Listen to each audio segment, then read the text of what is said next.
مغلیہ سلطنت کے عروج کی کچھ اہم وجوہات یہ تھیں: طاقتور اور ذہین حکمران، خاص طور پر بابر، اکبر، اورنگزیب، مضبوط فوجی طاقت اور جدید اسلحے کا استعمال، منظم انتظامی اور عدالتی نظام، معاشرتی ترقی، تجارت، زراعت کی خوشحالی، شاندار ثقافتی اور تعمیراتی ترقی۔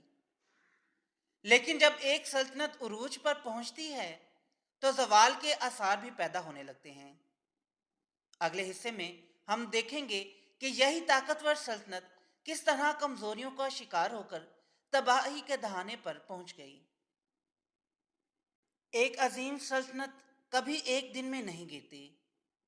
مغلیہ سلطنت کا زوال بھی ایک لمبے عرصے پر محیط تھا، جس میں کئی عوامل شامل تھے۔ کچھ غلطیاں خود مغلوں نے کی، جبکہ کچھ بیرونی طاقتوں نے ان کے زوال کو تیز کر دیا۔ آئیے ان وجوہات کا تفصیل سے جائزہ لیتے ہیں۔ نمبر 1، اورنگزیب کی پالیسیاں، مذہب اور طاقت کی کشمکش۔ اورنگزیب عالمگیر، جو 1658 میں تخت نشین ہوا، ایک قابل حکمران تھا، لیکن اس کی سخت گیر مذہبی پالیسیوں نے سلطنت میں انتشار پیدا کر دیا۔ اس نے جزیہ ٹیکس دوبارہ نافذ کیا، ہندو مندروں کو منہدم کروایا اور کئی راجپوت اور مرہٹا سرداروں کو ناراض کر دیا۔ نتیجتاً جو ہندو راجپوت پہلے مغل دربار کے وفادار تھے وہ بغاوتوں پر اتر آئے۔ خاص طور پر مرہٹا سلطنت، جس کی بنیاد شیواجی نے رکھی تھی، ایک بڑی قوت بن گئی اور مسلسل مغلوں کے لیے مشکلات پیدا کرتی رہیں۔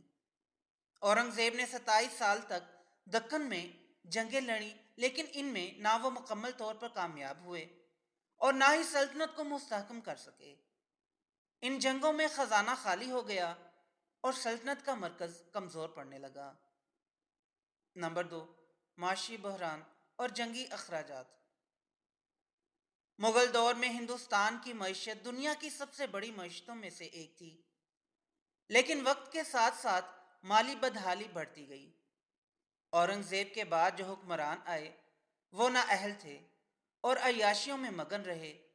انہوں نے دربار میں غیر ضروری اخراجات کیے، جس سے خزانہ تیزی سے خالی ہوتا گیا۔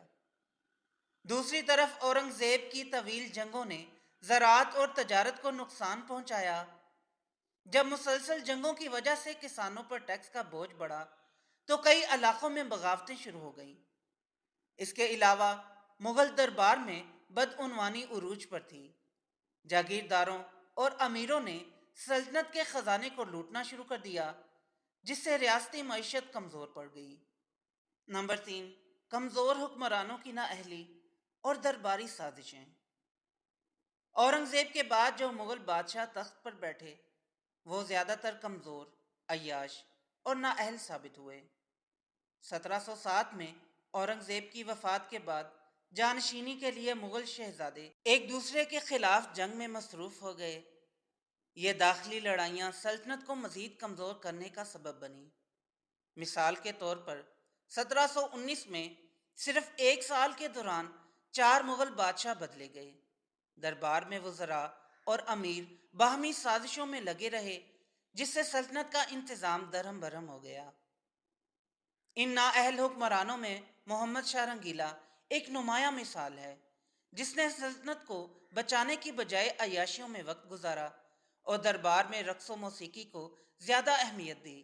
نتیجتاً سلطنت کی بنیادیں ہلتی چلی گئیں۔ نمبر 4، جاگیرداری نظام اور بدعنوانی۔ مغل سلطنت کا جاگیرداری نظام ابتدائی طور پر بہت مضبوط تھا، لیکن بعد میں یہ نظام ہی مغلوں کی کمزوری بن گیا۔ جاگیرداروں کو زمین دی جاتی تھی، جس کے بدلے وہ سلطنت کے وفادار رہنے اور فوجی مدد فراہم کرنے کے پابند ہوتے۔ لیکن وقت گزرنے کے ساتھ ساتھ یہ جاگیردار خود مختار ہو گئے اور سلطنت کے حکم کو ماننے سے انکار کرنے لگے۔ مزید برآں بدعنوانی بڑھتی گئی۔ دربار کے وزراء، گورنر اور جاگیردار عوام پر بھاری ٹیکس لگاتے، لیکن وہ رقم خزانے میں جمع ہونے کی بجائے ان کے ذاتی خزانوں میں جاتی۔ اس مالی بدعنوانی نے سلطنت کی جڑوں کو کھوکھلا کر دیا۔